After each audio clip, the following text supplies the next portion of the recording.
Love podcasts, hate nonsense. It's the PoliticsJOE podcast, ladies and gentlemen. Yay. Ava's ready.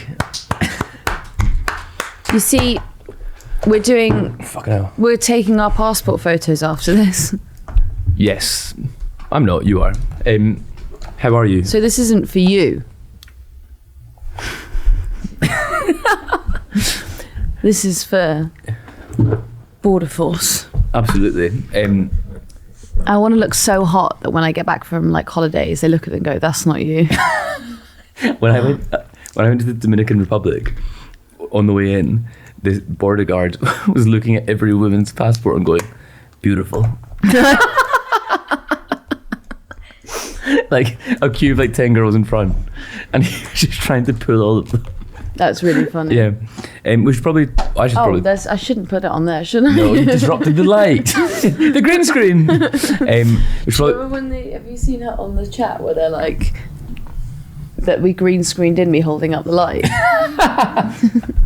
I'm just not going to hold it properly. So, Thanks. Full disclosure to the audience, I'm so tired I might die.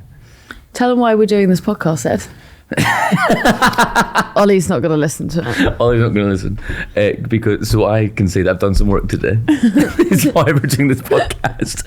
It's 1:10, and this is the first meaningful bit of work I've done today. I got in and he goes, "Are we doing a podcast?" I go, "Nah." And he goes, "Oh, well, what have I got to show for me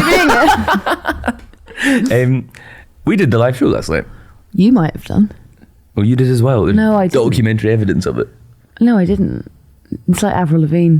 What? It was a backing track. Right. Oh, where'd you get that cool water bottle, Ed? Yeah, at Glastonbury Oh, Festival. did you go to Glastonbury? Yeah, it was sick. Oh, good for you. Live show. Yeah. We did it. It was great. Did we? Oh my god, you're being so fucking difficult. This is all Ava's done to me this morning. Just try and irritate me. We did a live show. It was really fun.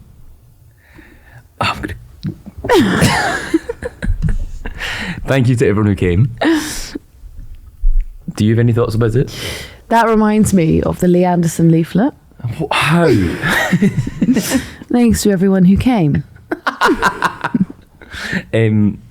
Yes, but it was great, and thank you everyone for coming. So basically, it's a leaflet. Trying to get you to fucking talk about it. This is garbage. I might leave. Yeah? Yeah. Shortest podcast of all time. If you missed... Fucking hell, this is so bad. Can you please be cooperative? Ava's just shaking her head. If you missed out on the live show... We did a live show last night. Yes. Did you enjoy it? Yeah, I thought it was really fun. How did you feel? About what? I actually might cry. You don't do this on Jeremy Vine. Jeremy doesn't have to put up with this. This is like when Ollie comes in on a Monday morning and he's done his LBC show 2 days in a row. So he goes, "No more politics. No more. No more nonsense." Yeah. But if you missed out on the live show and want to see us doing something live, we're doing the live election coverage all night on Thursday. Oh, yeah, we are, yeah. It would be sick. Yeah. What can people expect? Probably coverage of the election. Oh, fuck off. We're going to be we're going to watch the results come in. We're going to have a few drinks. It's going to be fun. There's going to be interactive games. Mm-hmm. There's going to be Laura. Going to be Laura, famous Laura. Famous Laura will be there. Laura, the toast of the live show. Yeah. Sean was a big toast too, wasn't he? Sean was also a hit. You couldn't move for Sean. Sean was hovering over the post drinks, squatting like a toad. His presence felt. Yeah. No, thanks to everyone who came. It was really cool. It was really fun. I'd like to say thank you to the people at the pub that we went to afterwards who were really pissed off that we all came. Yeah, they were not equipped to have as many Poljo heads in that pub. Yeah. And thank you to everyone who bought the drinks. And one said to me, "Would you mind booking this next time?" And I was like, we could have done that. Would you mind? I didn't even think about that. But there's room for us. Yeah. So we didn't need to book. But I also, there is something quite interesting about like not wanting custom. Yes. Yeah. Less money. There's 100 people in there buying more pints. Yeah. Yeah. I'm watching the football. So expensive in there. Was it? I actually don't think I paid for a drink. Pint was $7.20. No way. Yeah. Oh my God. I know. That's nuts. I thought it was nuts. Did you meet the boy who'd come down from Ayr? No. There was a boy who came Probably down. came for you. Yeah, I arranged it actually. Yeah. I paid for him. But he got the coach down from Ayr to London. I was getting on a coach straight back. Oh my God. Yeah. Oh, I wish I had met him. It was great. That's really lovely. I don't think we can encourage that kind of behaviour. The furthest that you travel from to a PoliticsJOE live show, what's the prize? FaceTime with me and Ollie. Actually, I think that you need to have the most unpleasant journey. That should be the barometer. I think that's pretty horrific. Yeah, that's what I was thinking. Other people were like, "Oh, I came from Cambridge." I was like, "Not impressive. Do not care." Ayr boy. Cambridge is still really impressive. Yes, especially if you get into the university. There is that. Should we talk about Lee Anderson? Yes, please. Lee Anderson has, I think this is the best moment of the election, where on one of his leaflets that he's handing out in Ashfield, it says, working hard for Ashfield. But if you fold it in two, it's just a photo of Lee Anderson that just says, hard for Ashfield. Which is an interesting way to try and attract votes, just walking around Ashfield with an erection. Do you think it's a vote winner or a vote loser? Well, it depends, doesn't it? Do you want a weak and limp MP?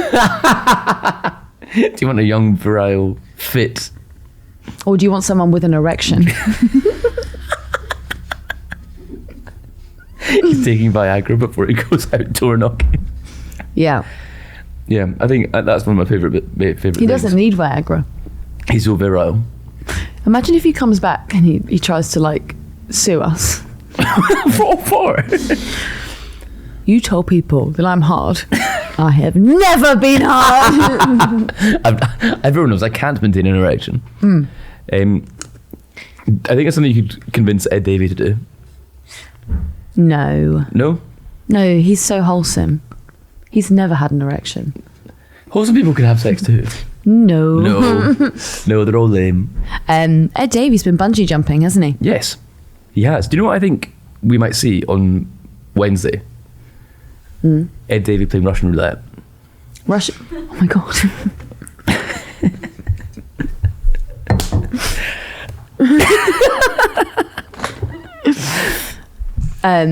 Yeah, that could be quite fun. Try something you've never done before. Vote Lib Dem, play Russian roulette. What, one bullet in the chamber. Him doing an ill-advised live stream on Twitter of him playing Russian roulette. Do you think that would convince people to vote for him? Playing Russian roulette? Yeah. It might get his face out there a bit more. Yeah. But it doesn't need more of that. It seems drastic for him to do that, to be honest. Sorry, I meant like if it... If his face exploded. Yeah. I don't think he needs to, though. I think... Do you know what? Can I talk to you about the most boring debate amongst the commentariat? Yes. When you get asked, do you think the stunts are working? There's very limited scope. There's very limited room to debate that. Yeah. Yes, I think he's getting onto the front page. Oh, but do you not think it's a little bit childish? Yeah, I do. Then, is that the extent of it? Yeah, well, you come up with something better. No, I can't. Exactly. No, it's hard, isn't difficult. it? It's difficult to sustain 5 minutes of broadcast television about that. Yeah, it is. Yeah. It's almost as good as when they asked me about foreign policy. Why are you asking me that? What do I know? We're like, well, Iran has uranium. I'm like, does it? And where is Iran? Yeah. And yeah. I enjoyed, you mentioned that I was at Glastonbury Festival. And I didn't, but go on. you did mention No, that. I didn't. You did. As Laura will attest, I didn't. Okay, but the documentary evidence suggests otherwise. Did I mention anything about Glastonbury? You and Sean's unholy alliance of indulging each other is so weird. There's one time Sean was off and you suggested an idea to me, and I was like, well, no, don't do that. And you quite huffily went, Sean would let me. I was like, why are you enabling each other? There was quite a nice joke this morning where I tweeted something on the lines of Ed Campbell went to Glastonbury to see Coldplay and do the Joe Wicks workout. He'd gone to get a sandwich. So, and then Ollie started messaging him being like, Ed, did you really do the Joe Wicks workout? And because you weren't there, I was able to reply off of your Slack and tell him that yes, you did. Yeah. And I've not told Ollie otherwise. No. Maybe I did do the Joe Wicks workout. I did it with Dua Lipa, actually. Yeah? Yeah, she was there. You did the Joe Wicks workout with Dua Lipa? Yep. Okay. Absolutely. Did she like it? Yeah, she had fun. She was nervous for her set, though. Was she? Yeah. Yeah? Yeah. Did you warm her up? Just had a chat. Yeah. I said, I'm actually doing something quite similar on Sunday. Yeah. Similar stakes. What did she say? She said, that's really cool. I love PoliticsJOE. Did she? We got the Dua. Is that her actual name? Dua? Yeah. Yeah. Okay. Why? I don't know. I've never heard it as a first name before. Or any name. Yeah, it's almost like saying two lips, isn't it?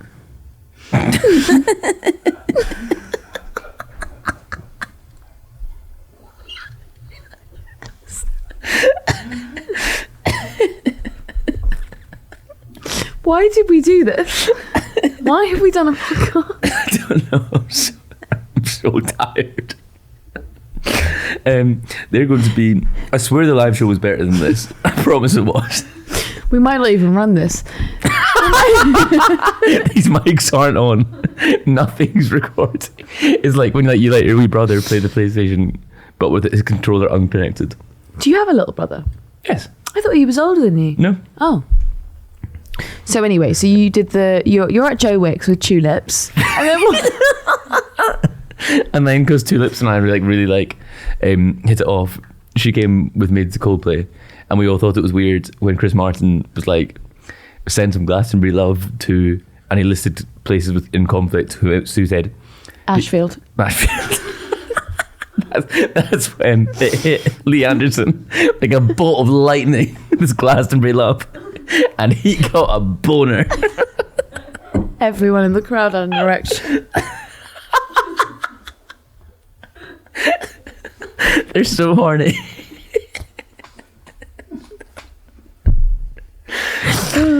But then he was like, sent him up to Ukraine and peaceful Russia was his call. All right, come on then. Let's crack on. Yeah, let's do it. Enough of this. Does it matter who the papers endorse? Going straight. What do you think? Well, let's run through who's endorsed what so far. Yeah.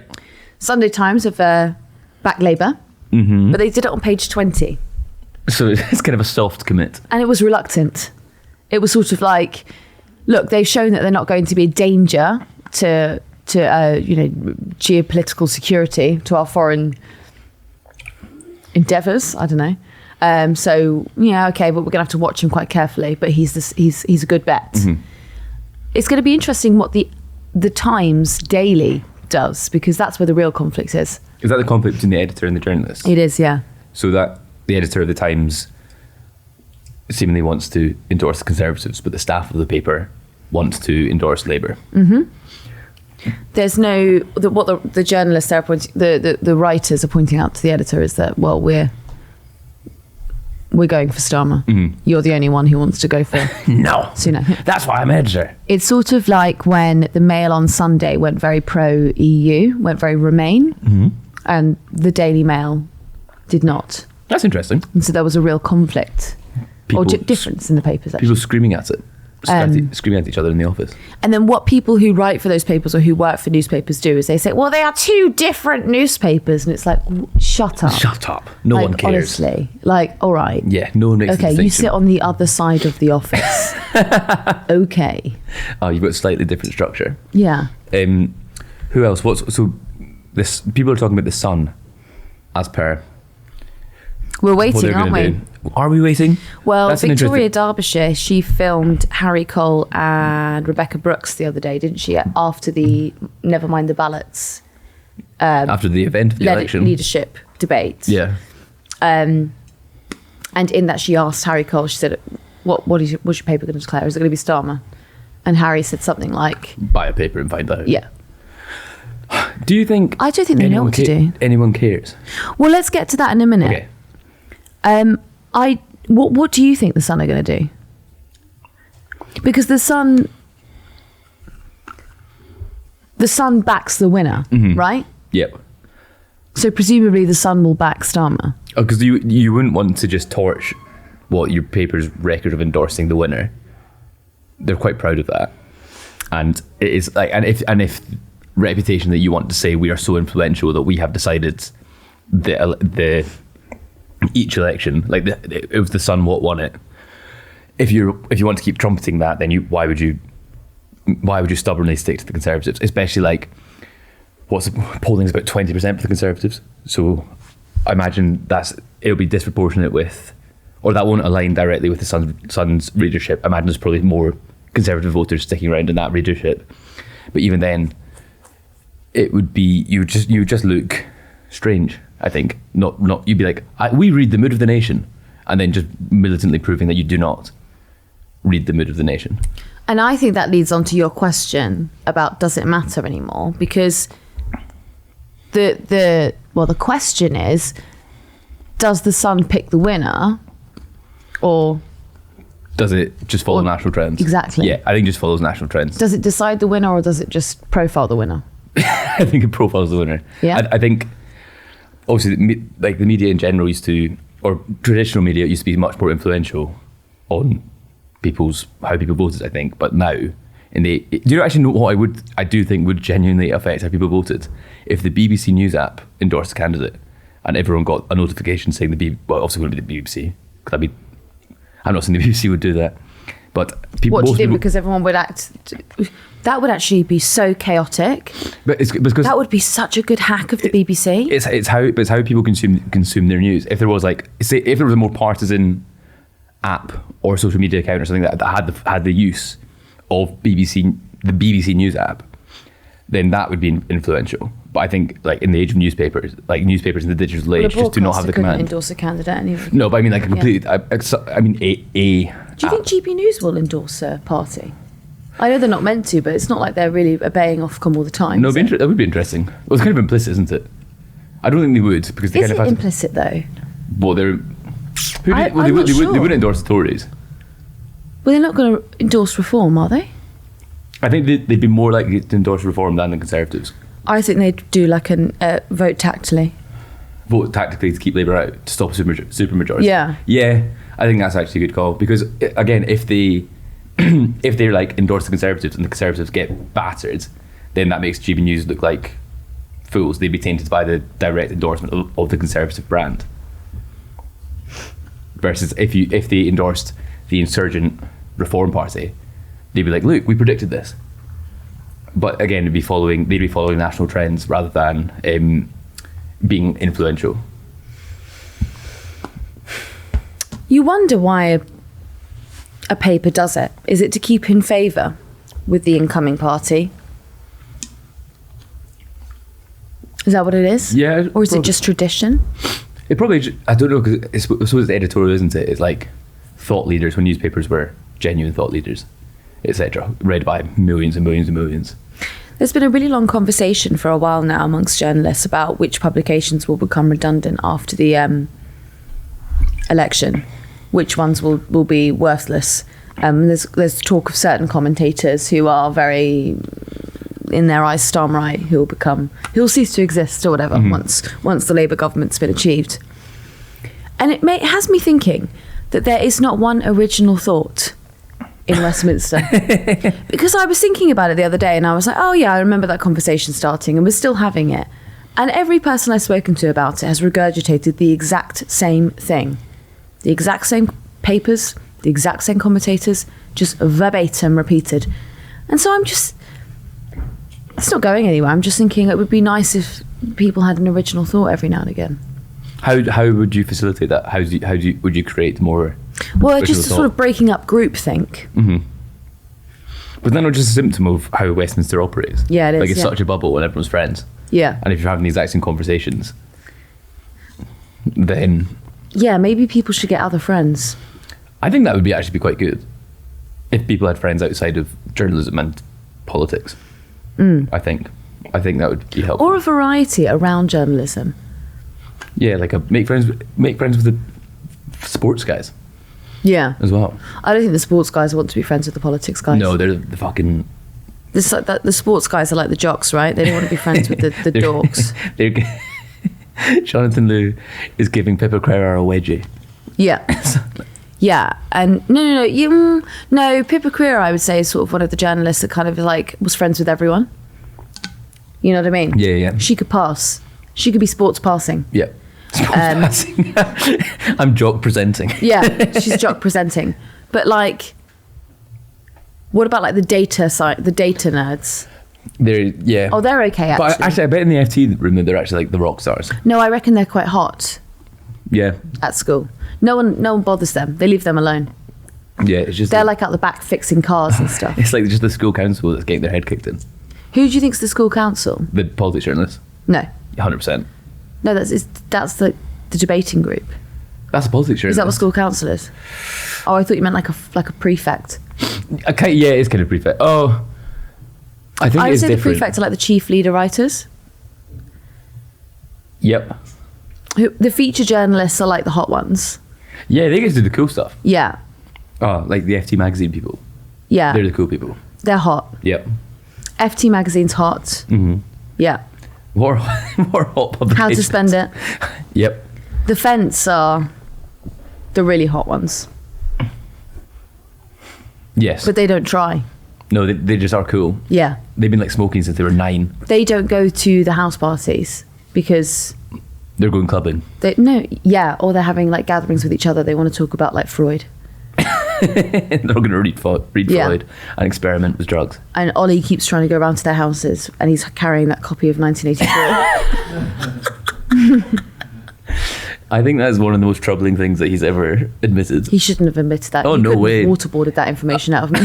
I've lost respect for him. I can't even put myself in the position of thinking that's. I don't understand that at all. No. Being like, this is going to. Did he read it at parties? Was that the point? Well, I don't know why he would have it with him. To be provocative, I guess. What? People keep looking at his bag. I think he'd be like holding it. Oh, someone brought the Labour manifesto to the live show. Who didn't they? brought that? Yeah. Who was that? No one admitted it. We asked for it. We asked in the.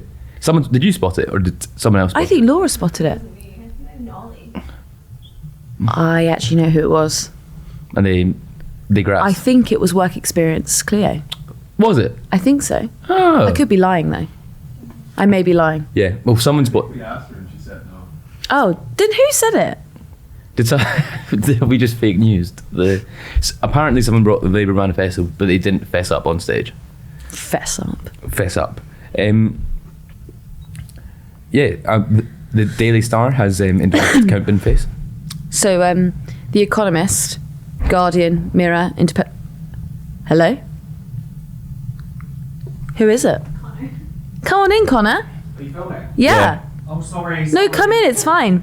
Sorry, I didn't mean to interrupt. No, I don't know why you're here. Pride ended yesterday. I thought we were doing passport. We are. Half one. Yeah. Oh, sorry. It took us a long time to get started. Okay, well, just give me a shout. Do you want to come and get in? Do you want to tell us about Pride? Are you taking the piss? No? A bit random. No, I'm okay. I think I'll leave it on this one. Okay. Okay. Should we go back to? Yeah. Right. Sorry for interrupting. Oh. It's okay. Reform news. Yeah. 8 Reform candidates have made a wide range of offensive remarks online about women in the past, the BBC has revealed. Colour me shocked. Why? I'm not personally surprised that they've been misogynistic online. Why? Because you hate women as well. Yeah, because that I'm what you voting do? Reform. Yeah. Yeah. No. Are you shocked that the Reform candidates are misogynistic? Yes. Why are you shocked? They've already treated me so well. What kind of thing did they say? One person said they shared a photo of raw chicken and said it reminded him of an erotic image of his girlfriend. All right, but what if, do you think we need to see the girlfriend's erotic image? And if it does look like that chicken, then he gets a pass. we reinstate him.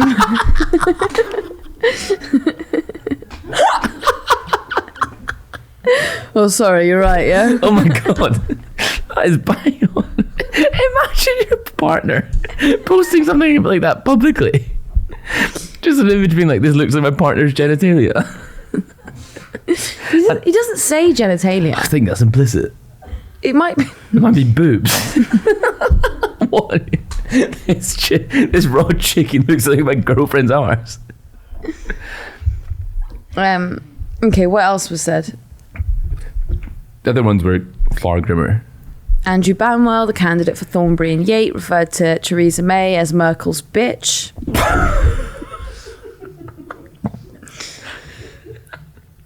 That's extraordinary. Malcolm Cupis accused women dancing in a music video posted on YouTube of behaving like a gutter slut. And referred to one woman as a malignant old hag.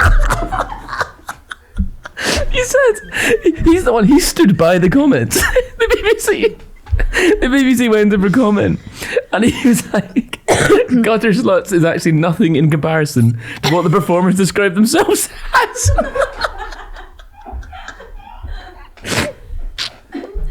Holy shit!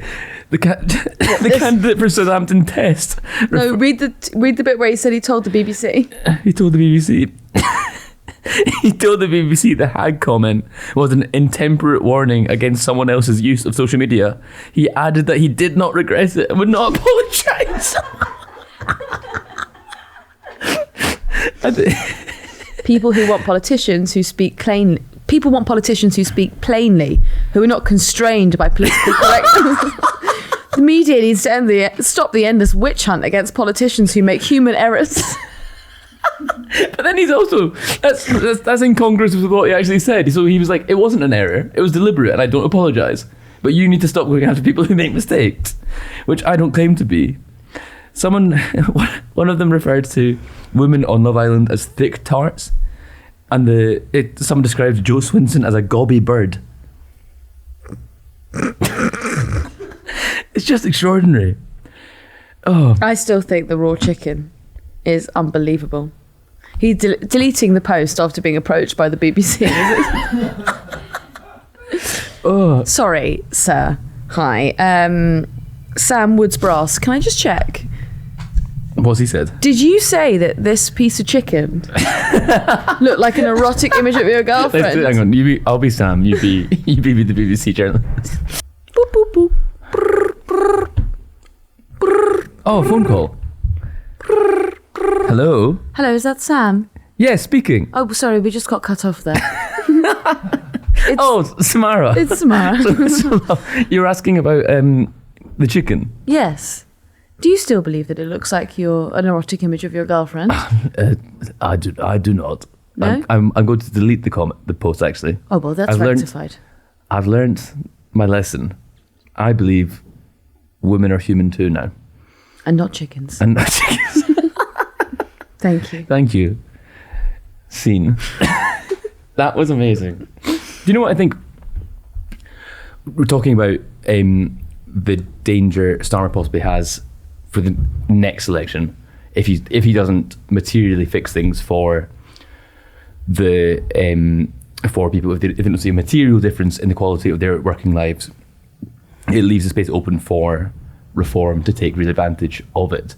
I'm not sure reform are a good enough operation yet to take advantage of that. I think there's definitely space for someone to take advantage of it. But if you have people like Chicken Man as one of the candidates, like that's what people are learning. Like there's a real difference between how people perceive Farage and how people perceive the Reform Party. Because if all you're seeing in the news is Chicken Man story of the Channel 4 piece where the guy used a racial slur about Rishi Sunak, if that's what you're seeing about the party, and that, I don't think people will take them seriously enough yet in order to form a real electoral challenge. Mm-hmm. Yeah, but I mean, there was a rushed vetting process, wasn't there?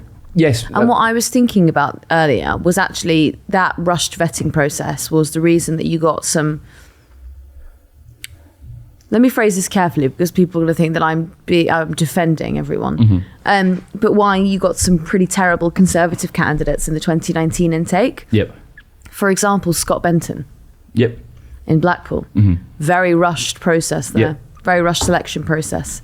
And I don't think that his actions were... Nope. That would be libelous.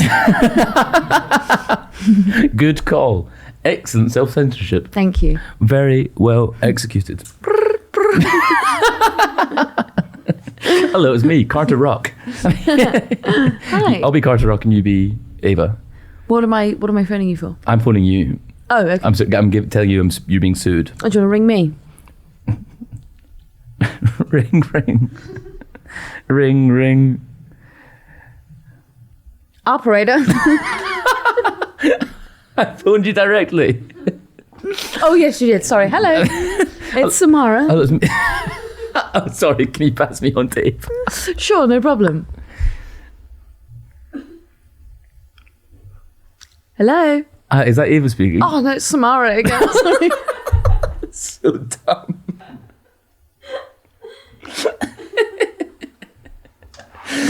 It's Ava now. Hello. Oh, sorry. You're being sued by Scott Benton for libeling him. Oh, really? What did I say? Great point. We're dropping the case. And that's how media law works, everybody. Scene. I think. I don't think we've got enough time to get into it properly. But What? France.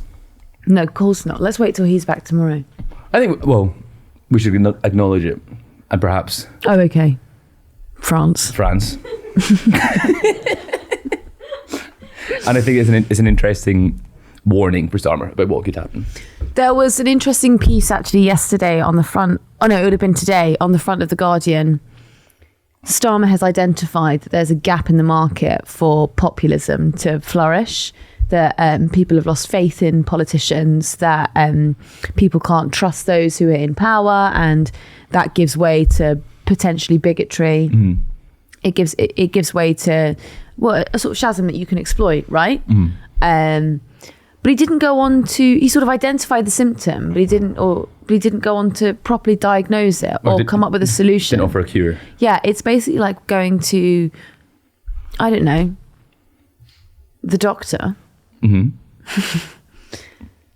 they say, that looks like some poultry.